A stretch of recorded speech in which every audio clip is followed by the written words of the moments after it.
সুপ্রিয় দর্শক মণ্ডলী, আপনারা দেখতে পাচ্ছেন যে মৎস্য চাষী ভাই পুকুরের পানিতে গলা অবধি পানিতে নেমেছে। এটা নামার কারণ হলো ভারী বর্ষার মৌসুমের কারণে এখন যে ভারী বৃষ্টি হচ্ছে এর জন্য পুকুরের পাড়ের অনেক ক্ষতি হয়ে যাচ্ছে।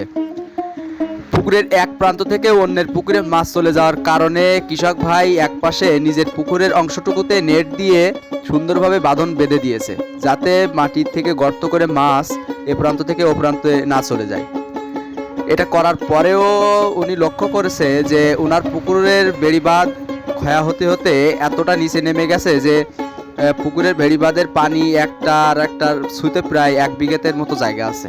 আপনারা লক্ষ্য করছেন এখানে কিন্তু কৃষক ভাই মাটি চেপে চেপে ধরে দিচ্ছে যাতে কোনো জায়গা থেকে গর্ত না করে মাছ বেরিয়ে না আসে বা পানি ওখান থেকে বেরিয়ে বেড়িবাঁধটা ক্ষতিগ্রস্ত না হয়। এই জন্য হাত দিয়ে চেপে চেপে সুন্দর করে দেখেন ঠিক করে দিচ্ছে। লাখ টাকার মাছ সে ছেড়েছে, তার মাছ যদি ক্ষতিগ্রস্ত হয়ে যায় এইভাবে বর্ষার মৌসুমের কারণে, তাতে তো অনেক বড় একটা ক্ষতির আশা থাকবে, তার সে লাভবান হতে পারবে না।